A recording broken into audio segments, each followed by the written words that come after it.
Hubballi Dharwad commissionerate ವ್ಯಾಪ್ತಿಯ ಪೊಲೀಸರ ದಂಡಾಸ್ತ್ರಕ್ಕೆ ಮಾಜಿ ಸಚಿವ ಕುಲಕರ್ಣಿ ಗರಂ. ಹುಬ್ಬಳ್ಳಿ ಧಾರವಾಡ ಅವಳಿ ನಗರ ಪೊಲೀಸ್ ಕಮಿಷನರೇಟ್ ವ್ಯಾಪ್ತಿಯಲ್ಲಿ ಸಿವಿಲ್ ಪೊಲೀಸ್ ಹಾಗೂ ಸಂಚಾರಿ ಪೊಲೀಸರ ದಂಡಾಸ್ತ್ರಕ್ಕೆ ಮಾಜಿ ಸಚಿವ ವಿನಯ ಕುಲಕರ್ಣಿ ಗರಂ ಆಗಿದ್ದು, ಪೊಲೀಸರೆಂದ್ರೆ ಫುಲ್ ಟೈಮ್ ದಂಡ ವಸೂಲಿ ಮಾಡುವವರ ಅನ್ನೋ ಸ್ಥಿತಿ ನಿರ್ಮಾಣ ಮಾಡಿದ್ದೀರಾ ಎಂದು ಮಾಜಿ ಸಚಿವ ಹಾಗೂ ಗ್ರಾಮೀಣ ಶಾಸಕ ವಿನಯ ಕುಲಕರ್ಣಿ ಪೊಲೀಸರು ನಡೆಗೆ ಅಸಮಾಧಾನ ಹೊರಗೆ ಹಾಕಿದ್ದಾರೆ. ಧಾರವಾಡ ಜಿಲ್ಲಾ ಪ್ರವೇಶ ನಿರ್ಬಂಧ ಹಿನ್ನೆಲೆಯಲ್ಲಿ ಬೆಳಗಾವಿಯ ಕಿತ್ತೂರಿನ ಪ್ರವಾಸಿ ಮಂದಿರದಲ್ಲಿ ಸೋಮವಾರ ಕೆಡಿಪಿ ಸಭೆಗೆ ತೆರಳುವ ವೇಳೆ ಪೊಲೀಸರನ್ನು ಮಾಜಿ ಸಚಿವ ವಿನಯ ಕುಲಕರ್ಣಿ ತರಾಟೆಗೆ ತೆಗೆದುಕೊಂಡರು.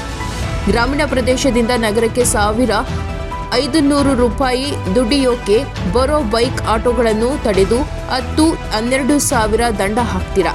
ನೀವು ವಾಹನ ತಡೆದಾಗ ಎಲ್ಲವೂ ಸರಿ ಇದ್ದರೆ ಹಳೆ ಕೇಸ್ ಇವೆ ಎಂದು ದುಡ್ಡು ತೆಗೆದುಕೊಳ್ತೀರಾ. ಏನು ಮಾಡಲು ಹೊರಟಿದ್ದೀರಾ ಅನ್ನೋದೇ ಅರ್ಥವಾಗುತ್ತಿಲ್ಲ. ದಂಡ ಹಾಕ್ತೀವಿ ಅಂತ ಹಗಲು ದರೋಡೆ ಮಾಡ್ತಿದ್ದೀರಾ ಎಂದು ತರಾಟೆಗೆ ತೆಗೆದುಕೊಂಡ್ರು. ಪೊಲೀಸರು ಅಂದ್ರೆ ಜನ ಈಗ ಹಣ ವಸೂಲಿ ಮಾಡೋರಿರುವ ಅನ್ನೋ ಭಾವನೆ ಬರುತ್ತಿದೆ. ತಪ್ಪು ಮಾಡೋರಿಗೆ ದಂಡ ಹಾಕಿ, ಆದರೆ ನೋಡಿಕೊಂಡು ದಂಡ ಹಾಕಬೇಕು. ₹1,000 ದುಡಿಯುವವನಿಗೆ 10,000 ದಂಡ ಹಾಕಿದ್ರೆ ಹೇಗೆ ಎಂದು ಗರಂ ಆಗುವ ಮೂಲಕ ಪೊಲೀಸರಿಗೆ ಖಡಕ್ ಎಚ್ಚರಿಕೆ ನೀಡಿದ್ರು.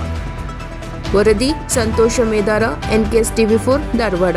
ಯಾಕಂದ್ರೆ ಗಾಡಿಗಳ ಬಗ್ಗೆ ಭಾಳ ಪ್ರಾಬ್ಲಮ್ ಆಗೈತಿ. ಏನಾದ್ರು ಗಾಡಿ ಹಿಡಿದಂದ್ರೆ ನಿಮ್ಮ ಸ್ಟೇಷನ್ ಅವ್ರಿಗೆ ಮಾಡ್ಬಿಡ್ರೆ ನಿಮ್ಮ ಸ್ಟೇಷನ್ಗೂ ದಬಸ್ ಎಲ್ಲ ಸ್ಟೇಷನ್ ಅವ್ರು ಒಟ್ಟರು ಬೇರೆ ಉದ್ಯೋಗ ಇಲ್ಲ. ಎಲ್ಲರಿಗೂ ಪೊಲೀಸರಿಗೆ ಗಾಡಿ ಹಿಡಿದು ರೊಕ್ಕ ವಸೂಲಿ ಮಾಡೋದು, ರೋಡಿಗೆ ನಿಂತು ಲೂಟಿ ಮಾಡ್ದಂಗೆ ಆಗ್ತದೆ ಪರಿಸ್ಥಿತಿ ಇಲ್ಲ. ಯಾಕಂದ್ರೆ ಪಾಪ ಟಮ್ಟಮ್ರು ಸಣ್ಣ ಪಾಪ ರೊಕ್ಕ ದುಡ್ತಾವು.